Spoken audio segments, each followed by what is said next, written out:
Welcome to Amateur Redneck Workshop. I'm Harold, and I've been through a rough week for an old redneck. Seems the sewer line plugged up. Cost $230 to get a guy to snake it out with his roto-rooter thing. He run a camera down it and showed me that the line was separated. So that was another another $1,500. I don't know what. I'm not very good at math. I'm a redneck. But anyway, that was another $1,500. And next week we got to get the holes in the chimney repaired. It seems that even more mortar is leaking there, and water from the rains coming into the closet upstairs, and we can't have that, you know. So it seems like you get one thing fixed and there's two or three other things come up. I've been watching the washing machine. It's starting to make a little tick tick thump thump noise, and I expect, you know, it'll do like the other Samsungs and self-destruct before long. Water heater's going past its warranty, got to replace that. Seems like life is just expensive and then more expensive, but that's not got anything to do with today's video. Today's video is going to be about this battery. It seems that I got this rifle scope called an ATN X Sight 2 high definition, you know, fully electronic computerized rifle scope, and it needs a lot of electricity, especially if you're recording video along with all the other stuff it does. And I've got a couple of these batteries. I just need to mount the little booger on the side of it. And I've figured out that I've got this guy here. This is a removable Picatinny rail that fits on a Picatinny rail. Makes sense, right? And I figure that I can mount the battery on there. I'm not going to drill on the battery, I'm not going to turn the battery, but we're going to modify this guy so that right down here and here we're going to mill some 1/2-inch holes in it to run a piece of Velcro through there, and I can clamp that Velcro onto here, and I'll put a piece on here to, you know, take up the shock so it won't try to slide back out. Let me show you how it's going to look.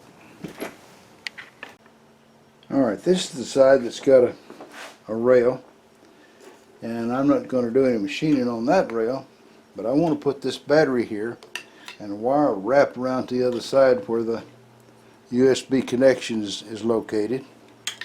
And of course I'll have to lighten this part of the video to you'll be able to see it, but I've got this quick connect rail here. You can stick on the side there. Well, if you do it right, you can stick it on the side. Let's do it like this. There we go. Alright, you stick that on the side, and if I have this battery attached to it, then it should be perfectly capable of supplying me with power for a good 5 hours. I've got a couple of those batteries. The other side of this little guy has got batteries also.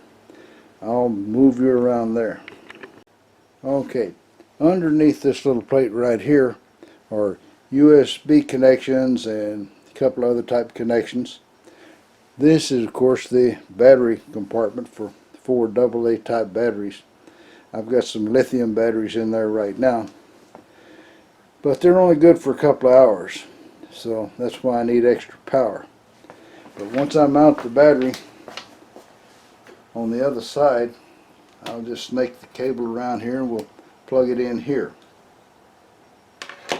This scope is why I made the height gauge, because you can put a profile in it where you've got it zeroed in for a particular rifle, and then you can move it to another rifle, select another profile for that one, do all the calculations, and so on for, I think that it accepts 10 profiles or something like that. Not certain on that number. But it also has in it a ballistics calculator, and once you've got it zeroed, you're going to shoot downrange at a hog way down there or up close. You just put in how many yards it is to the hog, if you happen to know, and it will set the crosshairs so you're dead on with the hog. You're sighted in for that hog or whatever. And if you don't know how far it is, it's got a little feature that'll calculate the range for you. So it's pretty fancy little scope, and I'm going to take it hog hunting sometime, maybe either this month or next month. I don't know. I've got to contact the guy and see. But I think I'm finally ready to go. I got a 223 Savage there, and it's got a almost flat trajectory, and I think it ought to rearrange some hogs. So having shown you what we're going to do there, let's go out in the garage and get the little grizzly cranked up and slot that mount to hold some nice little Velcro straps. Alright, this is kind of a shaky setup here. This lip here is not as long as the one on top, so I've had to put one of those little doohickeys under it there to try to make it level against here. And the end mill is in there kind of hanging on by a toenail in the hopes that I can make it come all the way through before I run out of room. And it looks like I can just barely make it. Okay, so this is probably going to be one of those interesting things that they wish on you. You know, may you have an interesting life.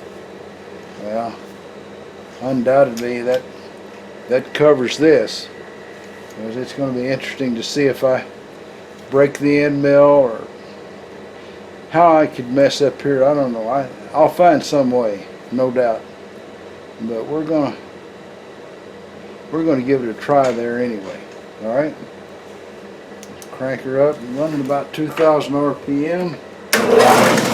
Let's just see if it'll settle into there.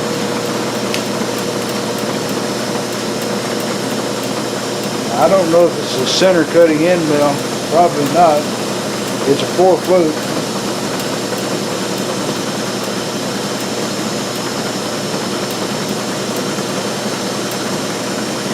I don't know if it's deflecting away from that surface or not. Can't tell. Guess we'll find out. But it's sinking in. Whether it's the right thing or not, we're doing it.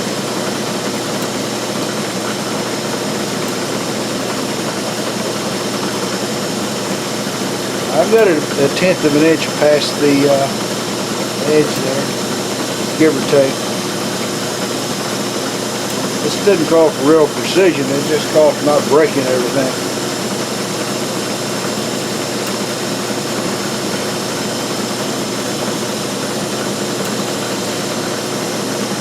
Looks like there's any chips piling up on it, so maybe it's working out alright.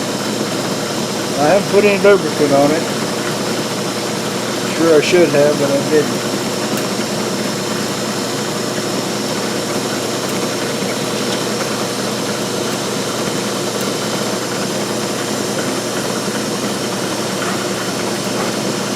Well, it's going in but not far. I think I'm going to move back and forth with it, because I don't think this is a center cutting end mill. I'm going to put you guys to sleep and I'll bring you right back. Well, I don't believe that is a center cutting end mill. So what I did is I figured an 1/8 inch drill, an 1/8 inch collet, that ought to work. So I think I'm going to drill through it with a drill, and then when I run the end mill down, it doesn't have to drill the hole, it only has to cut sideways. And I think that will make my life a whole lot better.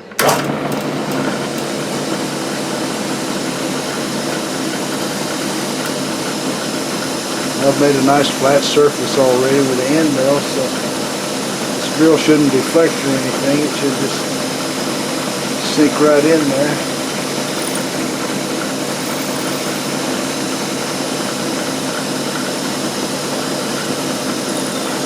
And I had also made one other mistake. I ran the end mill up even with the end there, and I moved it over 120 thousandths, and I think that probably, well, I guess it was 120 thousandths because the edge of it was against there.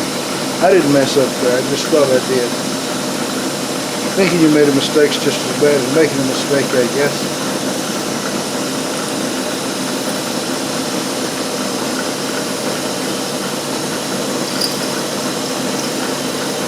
Probably I should drill.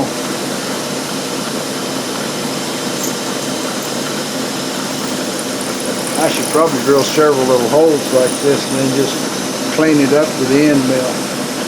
So I'll put you guys back to sleep and I'll get a little bit of lubricant for this drill bit, and that's what I'll do. Alright, after a long time I've got the 2 holes cut in there. Isn't that beautiful? Now I guess it's not as beautiful on this side because I got over here and I guess I was watching the cutter more than I should have been watching the DRO. And I looked up the DRO and the numbers were getting bigger. And it dawned on me that those numbers should be getting smaller. And I had just totally ignored when the numbers went negative and started climbing up the big numbers again. But at least I got that much metal there to hold it. That'd burn it. Alright, before I drop it again, we're going to take it inside and fit it on the thing, see how it comes out. Okay, so what I did was I put some of the briar part of the Velcro onto our metal piece that we just machined the holes in. You can see the holes. And I've got the soft fuzzy part of the Velcro on the battery, a couple of pieces of it. So what we're going to do is we're going to take this guy and we'll put him on the scope, latch it down good and tight, take one of these Velcro strips and shove it through the hole that I made, and we get another Velcro strip, if I can get him to let go of himself. And let's see, shove him through the hole. I hope they're facing the right direction here to latch onto itself. Oh yeah, yeah. Okay, so now then we'll take the battery and turn the fuzzy part towards the stickery part. Pull the little strap up here. There's a hole in that strap. I know there is, I saw it. They didn't punch the stuff through very good. There. Shove this in the hole. Pull it up good and tight. And I guess it has to lap over that way. So that makes me think that I need to turn the straps around like this. Alright, come on.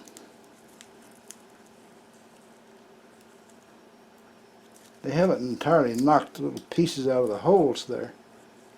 Alright. So let's take this guy and we'll push him down into there a little bit. And I'll figure out how to latch it down here in a minute. Obviously I'm not a Velcro expert. Let's pull it around like that. There. Now it's latched. Alright. So anyway, that's the idea. Now I can run the wire around to the other side, plug it in, and we're in business. And I was thinking, you know, I'd really like to hear Pierre and his 2 cohorts sing Alouette. Leave comments on his channel. Ask him to do it. You know, just for me. Alright, that winds it up. Y'all, if you liked the video, push the like button.